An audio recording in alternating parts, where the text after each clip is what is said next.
For over 60 years, the Indus Waters Treaty has been seen as this miracle of diplomacy. And for good reason.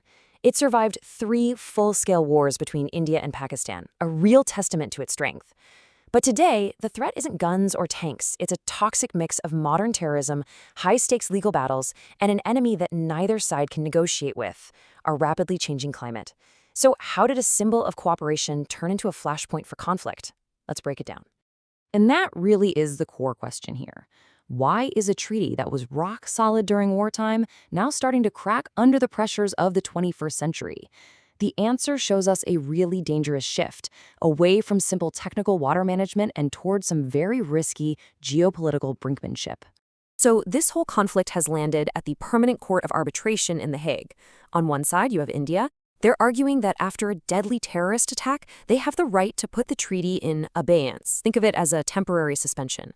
But on the other side, the court has ruled that no, a unilateral suspension is illegal. This isn't just a simple disagreement. It's a fundamental clash over the sanctity of international law itself.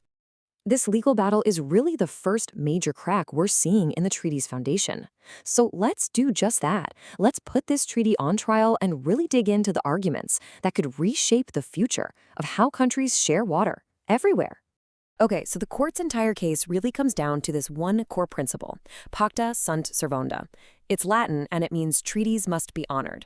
The court has been crystal clear on this. The Indus Treaty has no clause, no loophole that lets one side just press pause, even if that side refuses to show up to the proceedings. This isn't just some legal jargon. It is the very bedrock of all international agreements. And this is where things get really messy. This chart basically shows the procedural chaos at the heart of this thing.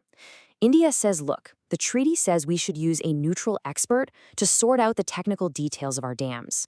But Pakistan has gone a different route, saying, no, we need the Court of Arbitration to make a broad legal ruling on the whole treaty.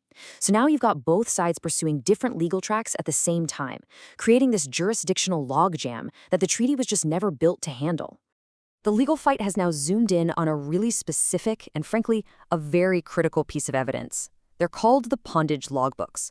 Basically, these are the daily records of exactly how much water India stores and releases from its hydropowered dams on the rivers that flow into Pakistan.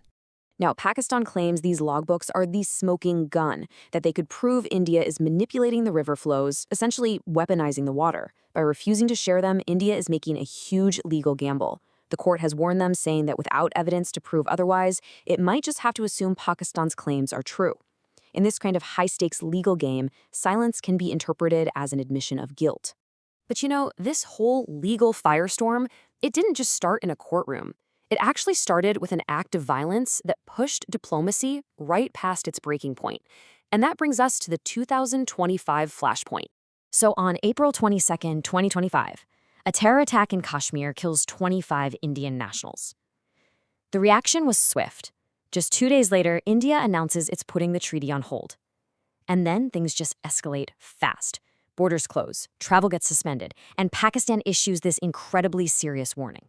Any attempt to divert the river flows would be considered an act of war. Suddenly, the line between national security and water security was completely erased. To really understand why this treaty is so vulnerable right now, we have to go back and look at the world it was built for. It was a deal made for a completely different time, and it was based on assumptions that are now, frankly, dangerously out of date. The entire 1960 treaty was built on this one big idea from the world of engineering. It's called hydrological stationarity. It sounds complicated, but the idea is actually simple. It's the belief that the past is a good guide for the future, that river flows, their volume and timing, would stay pretty much the same over the years. This assumption is like the treaty's ghost, because climate change has now made it completely and totally obsolete. And just look at what's missing from the original text.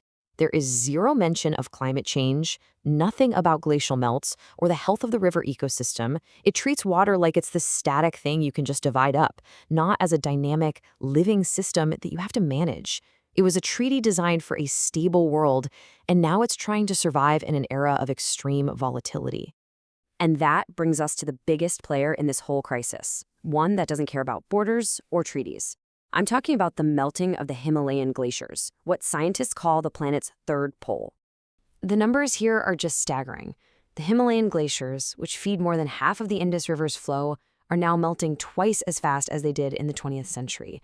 This isn't some far-off problem for our grandkids to solve. This is a crisis that's happening right now, and it's fundamentally changing the water supply for the entire region. And the long-term forecast? It's catastrophic. Projections show that by the end of this century, the Himalayas could lose up to 75% of their ice. I mean, just try to imagine that. The water tower that sustains millions and millions of people just disappearing? But we don't even have to wait until 2100. Impact is right around the corner. Projections suggest that by 2030, that's just a few years away, the Indus Basin could face a massive water deficit of up to 50% during those critical seasons when farmers need water most. This is a huge deal for food security, for economic stability, and for the lives of everyone downstream. So, all of this leaves both India and Pakistan facing this impossible choice. Do they let the treaty collapse under the weight of all these new realities, or do they try to recalibrate it in an atmosphere that is absolutely dripping with political mistrust? It's a classic catch-22. On one hand, you've got what you could call the climate paradox. A rigid, old-fashioned treaty is pretty much useless when you're dealing with a volatile new world of crazy floods one year and crippling droughts the next. But then, on the other hand, you have the negotiation trap. If you try to reopen the treaty now, with tensions this high, you could risk the whole thing falling apart completely, leaving a void that would be even more dangerous. And that brings us to a final, pretty sobering question. This isn't just about water rights or dam designs anymore. This is about a future where the very source of this life-giving river is literally disappearing. It forces us all to ask a much bigger question.